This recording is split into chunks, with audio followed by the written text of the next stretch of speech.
radical left has taken over the Democratic Party.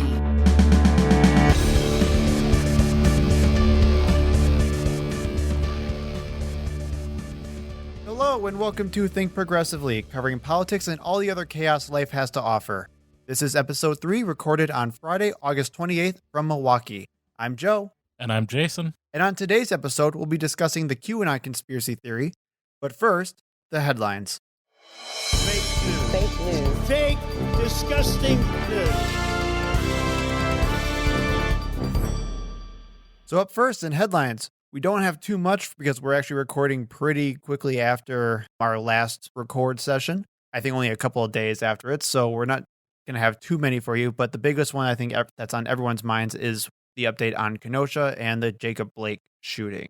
Tuesday night, during the protests in Kenosha, we had a shooting in retaliation for protests. There was a 17-year-old young man who was accused of shooting multiple people, murdering 2 of them, and injuring a third. So he came up with the Kenosha, well, he didn't come up with the Kenosha Guard, but he joined up with the Kenosha Guard coming from Antioch, Illinois, carrying an AR-15. He came up saying that he was going to defend the businesses of Kenosha from the protesters and rioters and looters. True capitalist. Yeah. And ended up shooting 3 of them. Proceeded to turn himself in, and the police didn't care. And then he went home, and then got arrested the next day. Yeah, that is weird. He walked up to police officers with his hands in the air. At that point, there was reported they'd called 911 after he shot the first person. Yep. So there was reports that, and they had a description. He was in a green t-shirt, white man with a gun. So I don't know why they felt the need to just let him go. And there's a lot of evidence that the Kenosha Police Department was working in concert with this. They're calling it a militia of people but let's be real what it is, though, right? It's a gang of stupid idiots who just wanted to come up and, try to act like these big tough heroes, right? And that's all it was. It was just a gang of stupid idiots who came up and did this. Patriot LARPing. I like that too. Yeah, 2 more people lost their lives needlessly. Right. It's awful. And I think what makes me even angrier is I'm still seeing people defend it. Like, it was bad enough when I'm seeing people defend the cop or the officer during the Jacob Blake video, but now they're just defending some guy who came up and killed some. There's no reason for why was he there with a gun? Well, he's a minor.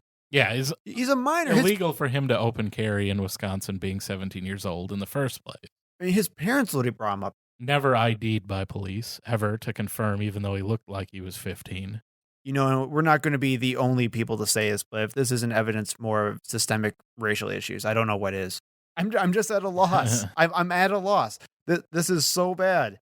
I was talking to a couple people these last few days, and the only thing that keeps in the back of my mind is this idea that this is exactly what happens when you have tensions this high right before some kind of civil uprising, right? Or some kind of civil war or some kind of inter-community chaos. These tensions are awful. And then you have people like frickin' Tucker Carlson who are excusing what he's doing. And then he literally said, he literally, okay, talking about this just is so upsetting. This is what Tucker said on his statement about the Kenosha shooter. He was arguing that Governor Evers and other officials abandoned the city, quote unquote, and refused to instill order and let chaos take over. And then he said, and I quote, "Are we really surprised that looting and arson accelerated to murder? How shocked are we that 17-year-olds with rifles decided that they had to maintain order when no one else would?" Very shocked, personally. He's literally arguing for vigilantism. You can't even call it dog whistling anymore. Tucker's always been on the extreme end of the minorities are destroying our country, our great white country. And I think what scares me even more is that he's the most watched correspondent. Yep. And they're talking about him running in 2024. Oh, don't tell me that. I don't even want to think about that. That'd be horrible. For all of our non-Wisconsin listeners, it's not great up here right now. It's a bad time. People are tense. They're emotional. We're seeing a lot of vitriol from people. We can't look to a lot of our leaders because they're in a tough spot. Let's look at Governor Evers' spot right now. He is getting hit from all sides, and I legitimately feel bad for him, and I would not want to be in his shoes right now. If he sends anything, any part of the National Guard to maintain any type of order in Kenosha to stop some of the rougher parts of what's happening in the protests, he's getting hit hard from the left, saying that he doesn't care about racial issues, that he doesn't care about minorities, that he doesn't actually care about black lives. He doesn't care about justice. Yet, then he's also getting hit by the right because they're accusing him of not doing enough. They're accusing him of not being militaristic enough. Because, I mean, for those people, all they want them is they want to see these protesters dead. Yeah, they would like blood in the streets. And the worst part about it is you have to say something. Everyone's requiring and demanding you say something. What do? You give the statements that Evers gave, which was kind of like, we support the justice movement, we support peacefully protesting, we support trying to fix our police system. He called the legislator into a special session that's going to come up in the end of August. He's trying to do it, but that's not going to be enough for a lot of people. Well, and our legislature is tightly controlled by the nothing's going to happen Party. with that special session. But he's trying his best to do something about it, and it's a lose-lose no matter what he does. So our leaders are completely screwed here, and I have no idea what the next couple of days to a week will bring us. And also keep in mind the governor's powers were neutered during the what should have been considered illegal session after the election where Scott Walker lost to Tony Evers. So he doesn't have nearly the power that most governors would have in this situation. Let's get back to some of the updates with the Jacob Blake shooting, though. The DOJ and our Attorney General, Josh Kaul, is currently fronting an investigation of what's happening. And they did find that Jacob Blake admitted to having a knife, at least in his car. They aren't going to say that he had a weapon on him. No gun reported on no the gun scene, reported. as I have seen some people falsely claim. His lawyer is saying that he posed absolutely no threat to the officers, according to witnesses. He was in bed in the hospital still, paralyzed from the waist down because of the gunshots. He was handcuffed. Well, technically they cuffed his leg because of a warrant for his arrest that just was released today. I think he posted bond, if I remember correctly. At least he's able to not be supervised 24/7 in the hospital. I can't remember if we talked about this the last time, but the Milwaukee Bucks and the Milwaukee Brewers boycotted their games. The Packers canceled their practice in solidarity over it. So people and athletes are still speaking out, which I think is great. It does get a lot more attention.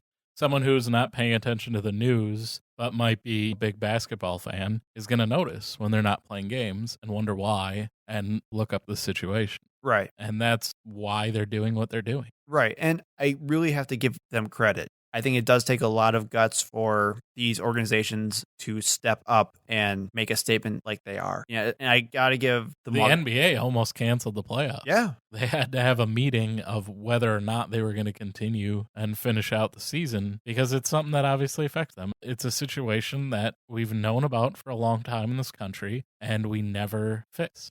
Right. That's where we are right now. It's really not pretty. Hopefully by the time we record again, it'll be better. I don't even know. Do you have any final thoughts? I just hope everyone stays safe. I'm 100% behind protesting, letting your voice be heard, trying to get some action.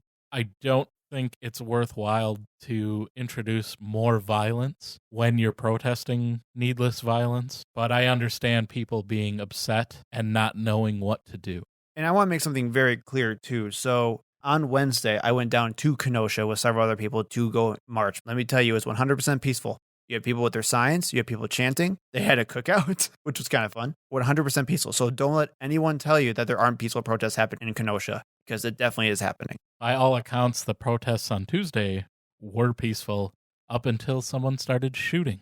Yep. Stay safe, everyone. We'll bring more updates on this as we see it, and hopefully no more bad news will come out of this. Left wing. We're going left wing all the way. Let's talk about QAnon. What is QAnon? QAnon?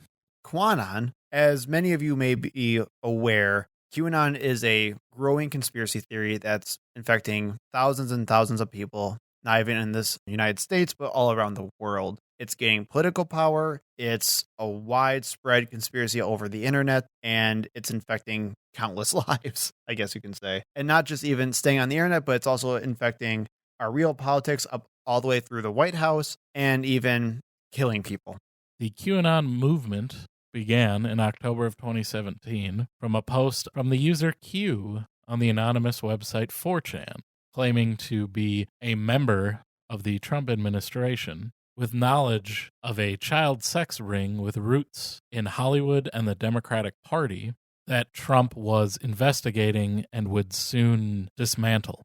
And we're talking like tons of famous celebrities and famous politicians, such as Hillary Clinton, Tom Hanks, Barack Obama, Ellen DeGeneres, Oprah Winfrey, and countless others who were supposedly all involved in this conspiracy of secretly trafficking children for sex purposes to other celebrities and using secret codes. And basically, the idea behind it is Trump is the savior of the people from this deep state ring.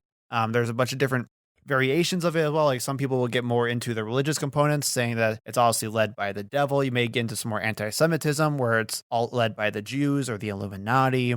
But it usually comes back around to this idea that Trump is the savior to bring this great awakening, right? Yeah, it still hasn't happened. No, but that's like it's their day of judgment, right? It's the great awakening. Yeah. That's what they will keep telling you. At least that's what followers will keep telling you, is they're coming for the great awakening or this great revelation of what's happening. The great awakening is when we all accept Q. The storm is when everyone gets arrested. Great. The seeds of QAnon were planted during the WikiLeaks investigation into the Hillary Clinton emails, where conspiracy-minded people were anomaly hunting through all of the emails between Hillary Clinton and John Podesta to confirm their distrust and dislike of Hillary. And we're looking more at coded language, right? Yeah, because they're not going to come out and say, yeah, I sold 5 kids today and, ate 2 of them and banged a third one. Right. And like great times. One of the most cited emails right now is actually from Susan Sandler to John Podesta talking about a handkerchief, actually. And I'll quote the 2 quick emails for you from Susan to John. The realtor found a handkerchief. I think it has a map that seems pizza related. Is it yours? Yours is actually misspelled Yoris. They can send it if you want. I know you're busy, so feel free not to respond if it's not yours or you don't want it. And Podesta goes back and says, it's mine, but not worth worrying about. And that's kind of what a lot of people freaked out about, saying that the handkerchief was something coded to mean something else. I want to talk about my favorite phrase in all of this, which was walnut sauce, which is a code, according to the QAnon conspiracy, for a multiracial orgy. You're correct. There were several different code words, and when we were talking through having things like Comet Pizza, which was a local pizza parlor in D.C. that supposedly housed all these children in their basement, they were looking through different code words, such as hot dog would equal boy, pizza meant girl, cheese meant little girl, pasta meant little boy, and, well, like Jason said, walnut meant a person of color, and sauce meant orgy. So all these different things, all these different menu items were thought to correspond with different sex trafficking codes. Wasn't this a movie? What movie was this? There was a movie about a guy who delivers pizza, and it was really it was a sex trafficking ring? Yeah, well, he was a prostitute, and yet I think it was if you asked for extra anchovies, that was the code. Oh, okay. QAnon, a lot of it is very movie related, which I think we'll get into. Maybe that's why they're so obsessed with Hollywood. Maybe because they just didn't get their movie selected.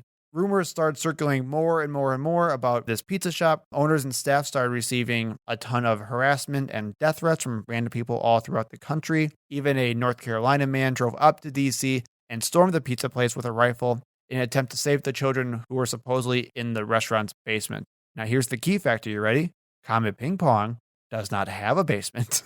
Oh, Q was wrong again. Q was wrong again. Someone also tried to burn down the restaurant on January 23rd of 2017. And this will be a pretty common theme where Q will make some kind of crazy outlandish statement, be wrong about it, and no one will care. Sounds like every conspiracy theory. I mean, you're right. Welcome to this crazy world we live in. There was also an incident in June of 2018. Matthew Wright, a 32-year-old male, blocked traffic by parking his, and I'm a little bit jealous here, homemade armored vehicle, which held weapons and 900 rounds of ammunition across the lanes of the Mike O'Callahan-Pat Tillman Bridge near the Hoover Dam. According to the Arizona Department of Public Safety, when authorities arrived, Wright was standing next to his vehicle with a sign that read, "Release the OIG report," known as a prominent demand of QAnon followers. And even last year, Francesco Calli, You may have heard of him as the alleged leader of the Gambino family in New York at the time, was gunned down by Anthony Comello. He believed that Cali was a part of the deep state and was actually trying to protect President Trump. In Comello's filing, it states, and I quote, "Because of his self-perceived status in QAnon, Mr. Comello became certain that he was enjoying the protection of the president himself and that he had the president's full support." And that was a statement from Comello's lawyer. Which, as much as Trump retweets QAnon accounts, I'm not surprised that he felt that way. Right. And we'll get to that in a little bit as well. Because of all the incidents that preceded this, the FBI actually labeled the QAnon movement a domestic terrorist threat. Now, this QAnon conspiracy, if you're not really that aware of it, might just seem like a fringe group that some crazies believe. And since the president spends half his day on Twitter anyway, yeah, he's going to retweet some crazy stuff. But it's actually become very pervasive in the Republican Party. On Tuesday, there was an RNC speaker, Marianne Mendoza, who was removed from the speaking lineup because she retweeted anti-Semitic QAnon posts. She stated that she really didn't take a look at what they said, so apparently she just has Trump syndrome where she retweets anything without looking at it. And that's just the tip of the iceberg. According to Media Matters, there are 19 Republican congressional candidates that are linked to QAnon, several of which are likely to be elected to Congress in November. Have you looked into Marjorie Taylor Greene? I have heard of her, yes. She's the most famous one. I mean, she's the one in Georgia. So she just won her Republican primary against her more moderate Republican opponent. And since it's Georgia, she'll probably win her general election and go to Congress, which is horrifying. And she even got a shout out from the president. Yeah, she was described as a future Republican star, which is fantastic. And I did the greatest thing for my mental health, and I did a deep dive into Marjorie Taylor Greene and watched a bunch of her videos and rants and looked into her posts, and it's as crazy as you'd expect it to be. So I have a couple things we just have to talk about, Jason. On Islam, and I quote, "We have an Islamic invasion into our government offices. They want to put their hand on the Quran and be sworn on it? No, you have to be sworn on the Bible." Yeah, that's the only real way you can be in office. That actually sounds like a religious test to be in office. Oh, don't worry, it gets better. Anyone who is a Muslim and believes in Sharia law does not belong in our government. Only Christian fundamentalists. Only Christian fundamentalists. No pun intended, but Jesus Christ. What the hell? And then in the same video, like 2 minutes later, she goes on to say, and I quote, "Muslims are not being held back in any way. You just want special treatment." While trying to hold them back. Literally while trying to hold them back. And then on race and removing statues. "We learn from our history, we don't erase it. But that doesn't make me racist because I say leave the statue up there. And if I were black people today, I would be so proud." If I were black people. If I were black How can people. you be a people? I had to double check when I was transcribing. I'm like, yep, that's what she said. I had to make sure. But she'll go on to say, Democrats are trying to lie to black people to keep that black vote. And it's the, quote, modern day slavery. I think we heard that during the RNC, too, from Tim Scott. It's the plantation of the mind. Oh, my God. And it's a typical Republican talking point. I'm seeing everyone say it now where they're trying to use the, we'll call it more liberal language against the Democrats, right? Or they're trying to say that the Republicans are racist and because they are, and that our system is racist because it is. They're trying to gaslight everyone into saying, well, no, Democrats are actually the racist ones because they're convincing you that this is happening. Freaking crazy. But in that same video saying how she would be proud if she was a black person, she goes on to say, and I really take solace with this one. This one really speaks to me as a person. I don't know why though. "The most mistreated group of people in the United States are white males." So you sure that wasn't Tucker Carlson? Nope. It definitely wasn't Tucker Carlson. "White men can't even open their mouths to defend themselves because they are automatically deemed as racist." The people that we never hear anything from, the white men. Yeah, coming from the two white men who have a podcast. I think we're the only two white guys podcasting. Long story short, this crazy, crazy woman was connected to various blogs and websites that posted a lot of conspiracy theories, including several QAnon posts. The original website is now actually taken down, so it's actually very hard to find those posts, but there are a couple that are still up there, also including in web archives and things like that. That shows how crazy they are. I've also seen her claim that the, in her words, so-called plane that hit the Pentagon wasn't a plane. So she also seems to be a 9/11 truther. And she also has tried to back away from her link to QAnon recently, where she just states, well, Q was just something else I was looking into, that I'm not beholden to that conspiracy. I'm just someone who's just a conspiracy theorist. Yeah, like I just believe every conspiracy. Yeah. But that seems to be, and we'll get to it, but that does seem to be a common thread among QAnon believers. Right. If you thought, again, well, okay, so there are these elements within the Republican Party, but they're kind of fringe. You know, you can get a crazy person elected to Congress. It does happen every once in a while, but they haven't really infiltrated the main Republican Party yet, right? You might be surprised. You might be wrong. And you might be an American Democrat.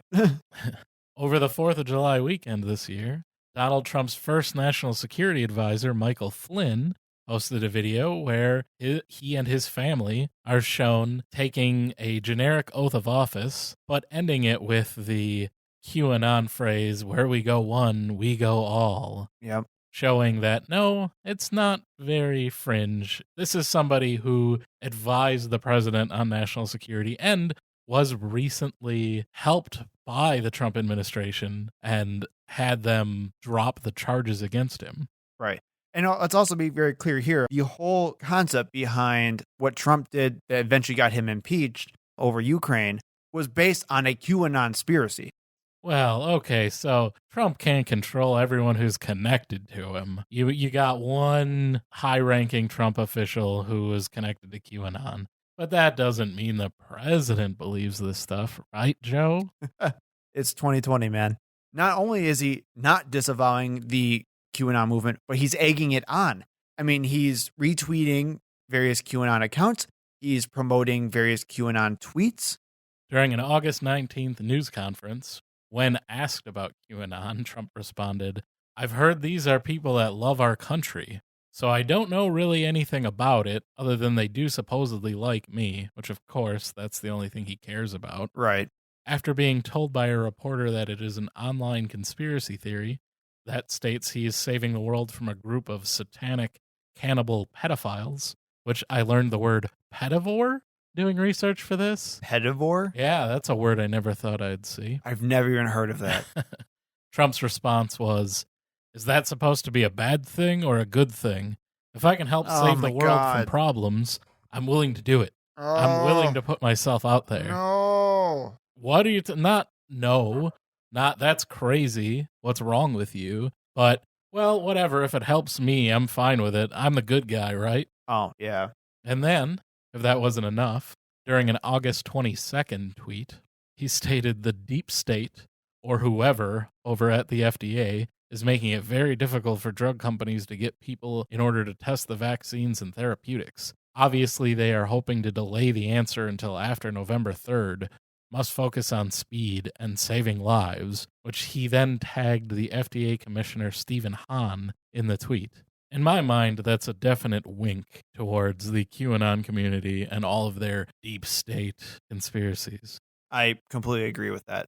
Here's the problem, though, with Trump's tweets and all of this and the connection to QAnon, is that it doesn't matter what he actually says. They will find meaning in everything. In fact, if you look at interviews of several QAnon people, they'll even say, there's no such thing as a wasted tweet. There's no such thing as a mistake. Every tweet has a purpose behind it. Even the misspellings and all the bad typos and stuff, they're supposedly all codes. So the idea of kafifi and smoking gun, those are special codes for the QAnon crowd, according to the QAnon supporters. Sounds like anomaly hunting to me.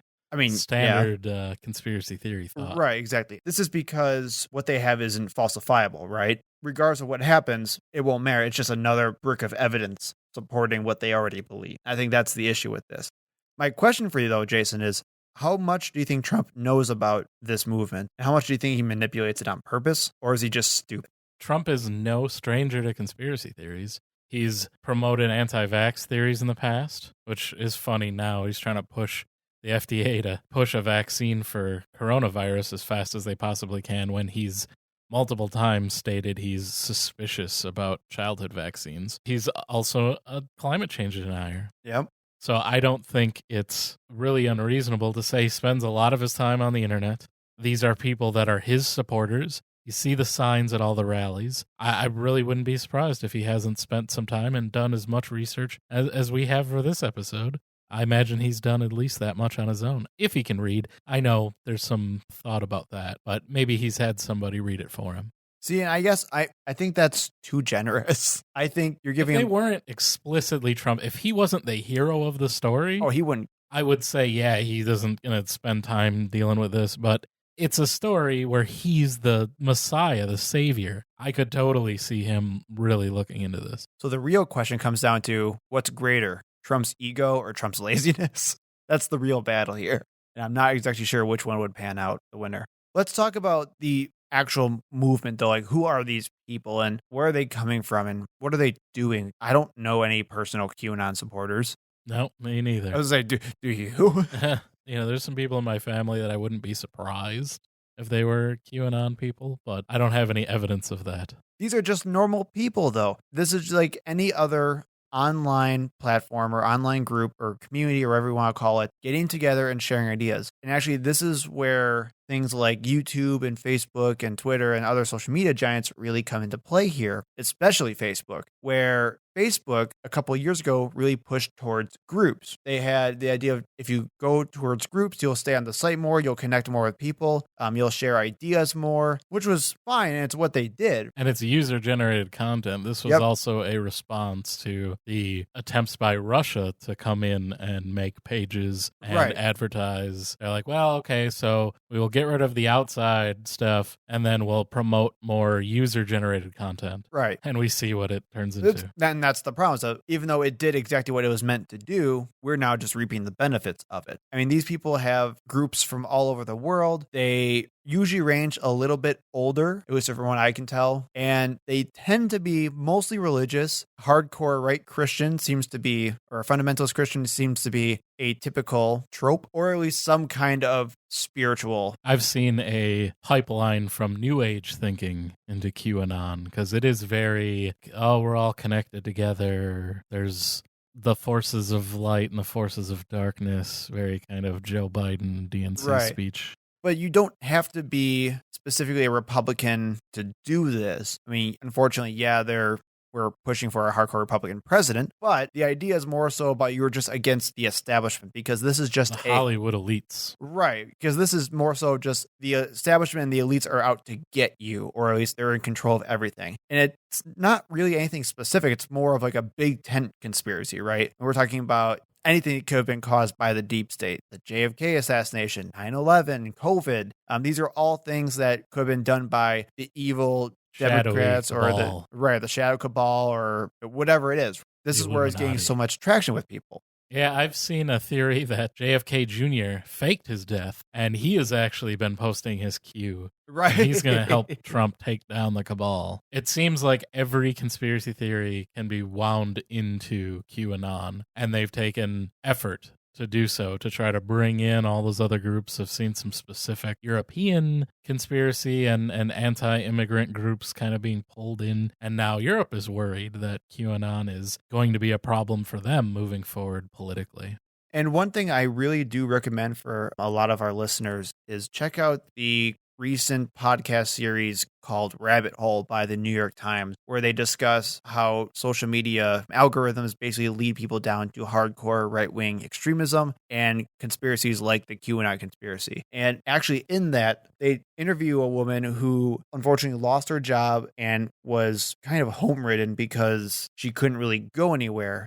Aren't we all? I mean, right, exactly. It's a very common thing to happen right now. What she was telling the reporter was every day she just didn't go anywhere. She worked around the house and she just let YouTube play all day long while she worked. As she found some more interesting things about, it could have been a couple of spiritual things. It could have been talking about banking and things like that. According to the interview, she was very against banking and the bailouts at the time. The algorithm, or the YouTube algorithm, actually pushed her more towards QAnon conspiracy stuff, where she became heavily invested in this conspiracy theory. I mean, the good news is she eventually snapped out of it, but it was almost as if she was in complete disbelief of how she could come to believe such a crazy thing. We need to realize that in order to believe in a conspiracy theory, you don't have to be stupid. You don't have to be mentally ill. You don't have to be crazy. You don't have to be socially awkward or distant. These are normal people like you and I, and they just got taken advantage of because they didn't know enough at the time. And that's where a lot of these conspiracies come from, where we just can't be experts in everything. And these conspiracists will come at you with facts that you've never heard before, you've never seen before, in a very persuasive way, which will ultimately lead you to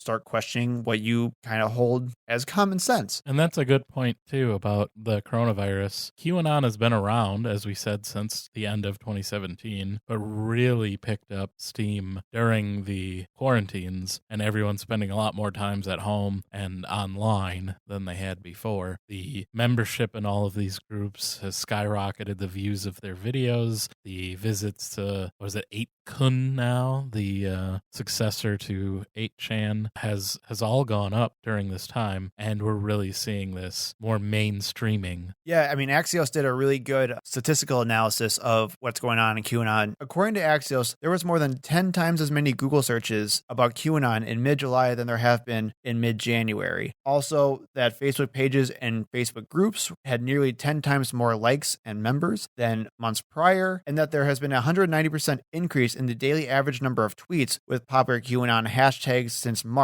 as compared to the 7 months prior. This is a legitimate resurgence of QAnon because this isn't necessarily anything new. People are just finding it because they've been stuck on the internet. And for anyone listening that might be like, wow, that QAnon, that sounds like a reasonable thing. I'm going to go research that. Keep in mind, as we said earlier, there have been many, many claims that have turned out to be false. The Mueller report was supposed to be all cover to try to arrest these pedophiles, including Hillary Clinton. Yep. Mueller was secretly working with Trump. He wasn't investigating Russia. He was investigating this pedophile ring. Never happened, obviously. They state that the purpose of this, it's really a cannibal pedophile ring. They're eating children in order to prolong their life by getting what they call adrenochrome from their blood. Would you say pedivore?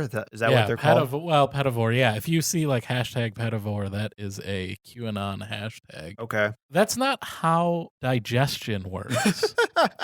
You can't eat people and then gain their power. And I've seen it linked like, well, there's a company called I thought you were going to say, and I've seen it. It doesn't work. I've tried. I've tried it. And I've seen some of these conspiracy theorists talk about a company called Ambrosia, which is trying to come up with a treatment for aging based on blood platelets. But again, that's as a medical treatment, and it involves injection. You don't eat it. That's not how that works. There's no possible mechanism for that to function the way they state it does. But it sounds good, doesn't it?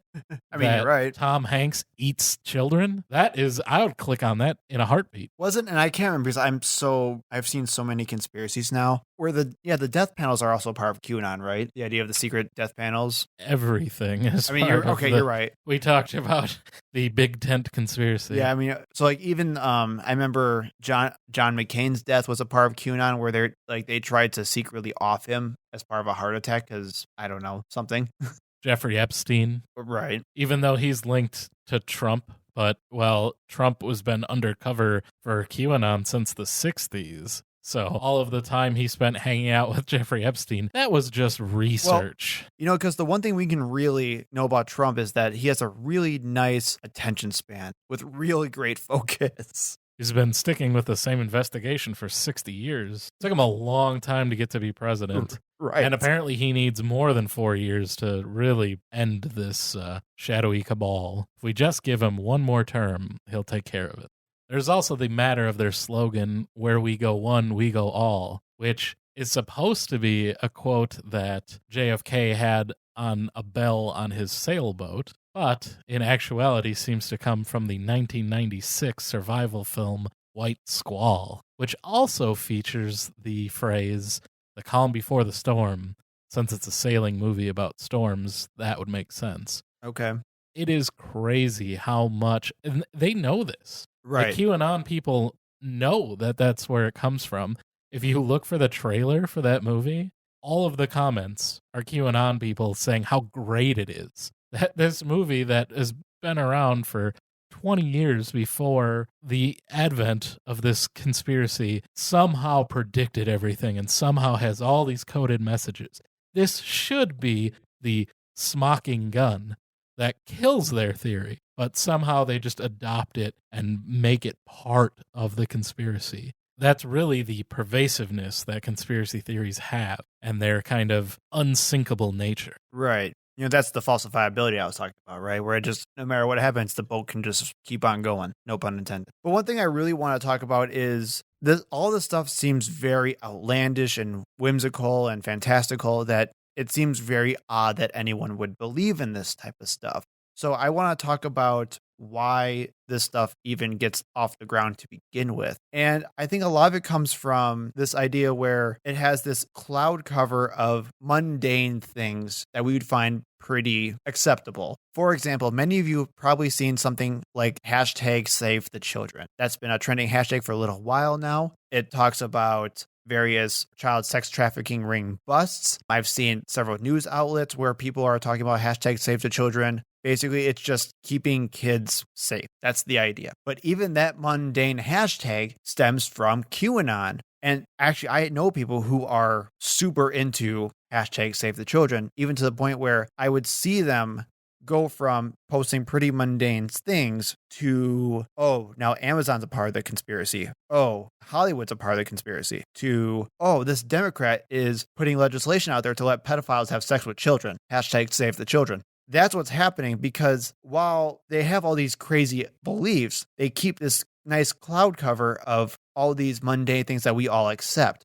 And it's very hard to argue against. I mean, so like when you confront someone about, I don't know, whatever they may be posting about, they can easily defend themselves by saying, what, you don't care about the children?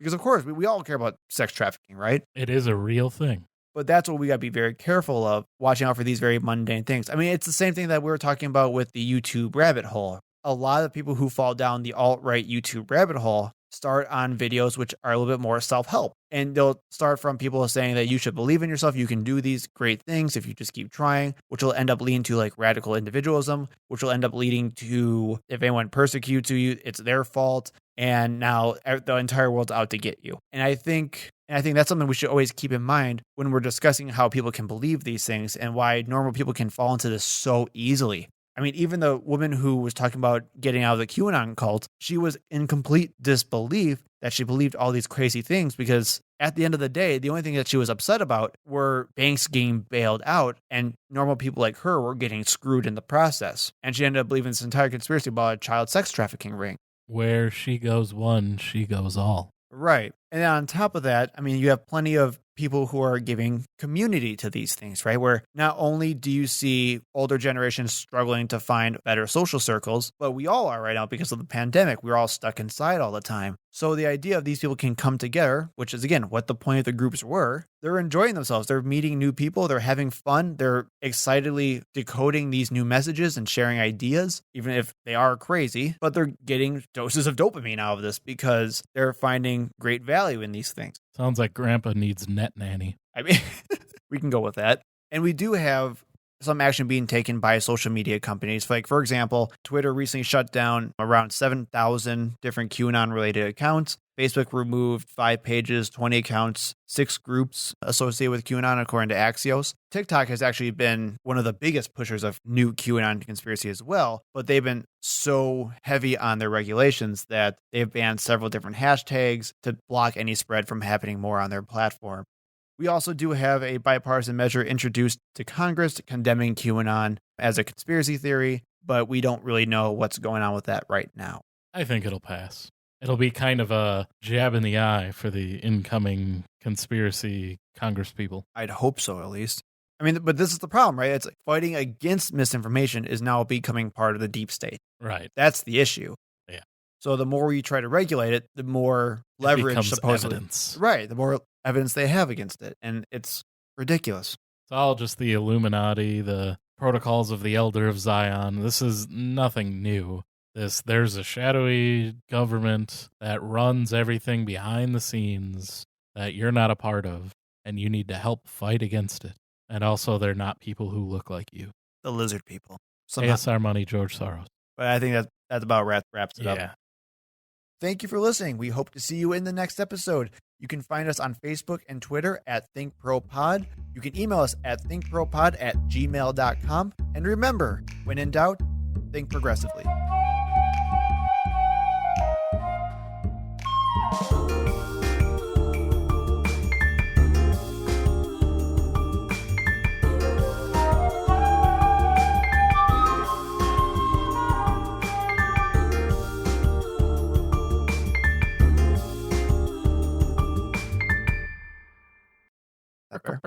Headlines. So this all started, nope, That he whacked up the police. They knew he whacked. because of his So for example, like many of you have made, oh God, Jason, what are we doing?